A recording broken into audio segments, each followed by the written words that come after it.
श्रीमद् भागवत महापुराण स्कंद 7वां अध्याय 12वां ब्रह्मचर्य और वानप्रस्थ आश्रमों के नियम। नारद जी कहते हैं, धर्मराज, गुरुकुल में निवास करने वाला ब्रह्मचारी अपनी इंद्रियों को वश में रखकर दास के समान अपने को छोटा माने, गुरु के चरणों में सुदृढ़ अनुराग रखे और उनके हित के कार्य करता रहे।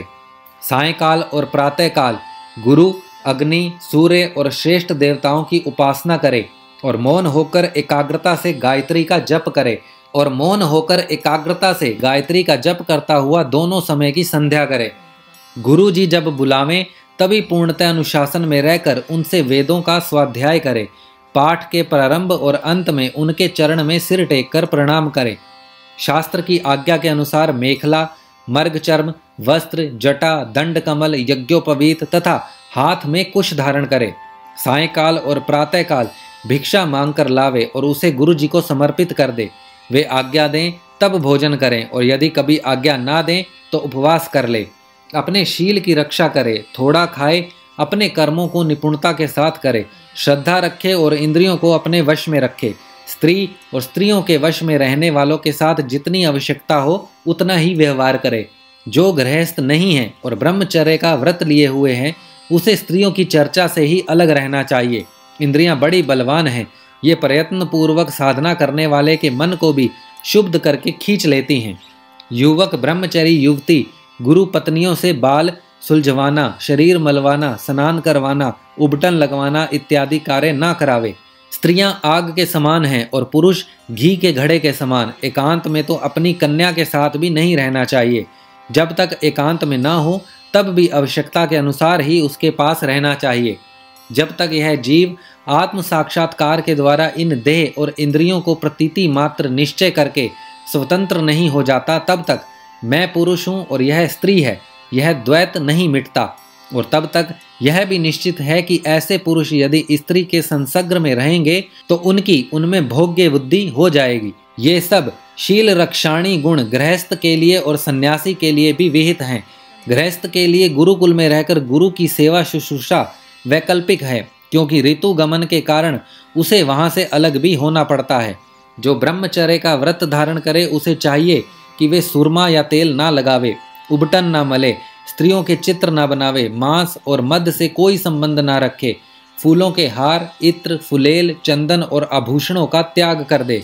इस प्रकार गुरुकुल में निवास करके द्विजाति को अपनी शक्ति और आवश्यकता के अनुसार वेद, उनके अंग शिक्षा, कल्प आदि और उपनिषदों का अध्ययन तथा ज्ञान प्राप्त करना चाहिए।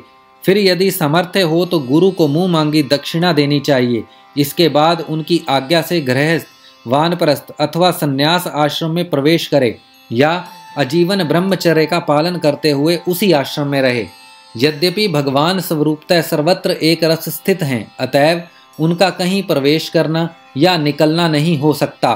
फिर भी अग्नि, गुरु, आत्मा और समस्त प्राणियों में अपने आश्रित जीवों के साथ वे विशेष रूप से विराजमान हैं, इसीलिए उन पर सदा दृष्टि जमी रहनी चाहिए। इस प्रकार आचरण करने वाला ब्रह्मचारी, वानप्रस्थ, सन्यासी अथवा गृहस्थ विज्ञान संपन्न होकर पर ब्रह्म तत्व का अनुभव प्राप्त कर लेता है। अब मैं ऋषियों के मतानुसार वानप्रस्थ आश्रम के नियम बतलाता हूँ। इनका आचरण करने से वानप्रस्थ आश्रमी को अनायास ही ऋषियों के लोक महलोक की प्राप्ति हो जाती है। वानप्रस्थ आश्रमी को जोती हुई भूमि में उत्पन्न होने वाले चावल, गेहूं आदि अन्न नहीं खाने चाहिए। बिना जोते पैदा हुआ अन्न भी यदि असमय में पका हो तो उसे भी ना खाना चाहिए। आग में पकाया हुआ या कच्चा अन्न कभी ना खाएं। केवल सूर्य के ताप से पके हुए कंद मूल फल आदि का ही सेवन करें। जंगलों में अपने आप पैदा हुए धान्यों से नित्य नैमित्तिक चरु और परोडाश का हवन करें। जब नए नए अन्न, फल, फूल आदि मिलने लगें तब पहले से इकट्ठे किए हुए अन्न का परित्याग कर दें। अग्निहोत्र की अग्नि की रक्षा के लिए घर, पर्णकुटी अथवा पहाड़ की गुफा का आश्रय लें। स्वयं शीत, वायु, अग्नि, वर्षा और धाम का सहन करें। सिर पर जटा धारण करें और केश, रोम, नख एवं दाढ़ी मूछ ना कटवाएं अथवा मैल को भी शरीर से अलग ना करें। कमंडलू, मृगचर्म, दंड, वल्कल वस्त्र और अग्निहोत्र की सामग्रियों को अपने पास रखें। विचारवान पुरुष को चाहिए कि 12, 8, 4, 2 या 1 वर्ष तक वानप्रस्थ आश्रम के नियमों का पालन करें। ध्यान रहे कि कहीं अधिक तपस्या का कलेश सहन करने से बुद्धि बिगड़ ना जाए। वानप्रस्थी पुरुष जब रोग अथवा बुढ़ापे के कारण अपने कर्म पूरे ना कर सके और वेदांत विचार करने की भी समर्थ ना रहे, तब उसे अनशन आदि व्रत करने चाहिए। अनशन के पूर्व ही वह अपने आह्वानीय आदि अग्नियों को अपनी आत्मा में लीन कर ले। मैंपन और मेरेपन का त्याग करके शरीर को उसके कारणभूत तत्वों में यथा योग्य भली भांति लीन करे। जितेंद्रिय पुरुष अपने शरीर के छिद्र आकाशों को आकाश में, प्राणों को वायु में, गर्मी को अग्नि में, रक्त कफ पीप आदि जलीय तत्वों को जल में और हड्डी आदि ठोस वस्तुओं को पृथ्वी में लीन करे। इसी प्रकार वाणी और उसके कर्म भाषण को उसके अधिष्ठाता देवता अग्नि में, हाथ और उसके द्वारा होने वाले कला कौशल को इंद्र में, चरण और उसकी गति को काल स्वरूप विष्णु में, रति और उपस्थ को प्रजापति में एवं पायु और मलोत्सग्र को उनके आश्रय के अनुसार मृत्यु में लीन कर दे।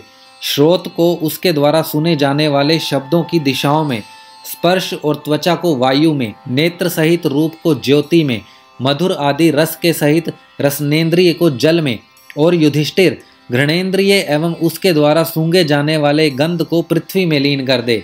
मनोरथों के साथ मन को चंद्रमा में, समझ में आने वाले पदार्थों के सहित बुद्धि को ब्रह्मा में तथा अहंता और ममता रूप क्रिया करने वाले अहंकार को उसके कर्मों के साथ रुद्र में लीन कर दे।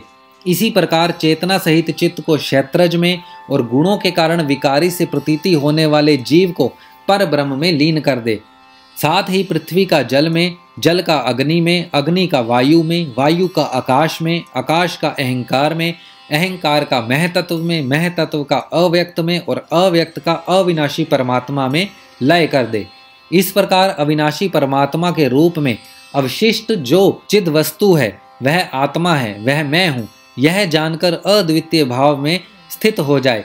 जैसे अपने आश्रय काष्ठ आदि के भस्म हो जाने पर अग्नि शांत होकर अपने स्वरूप में स्थित हो जाता है, वैसे ही वह भी उपरत हो जाए। श्रीमद् भागवत महापुराण स्कंद 7वां अध्याय 12वां समाप्त।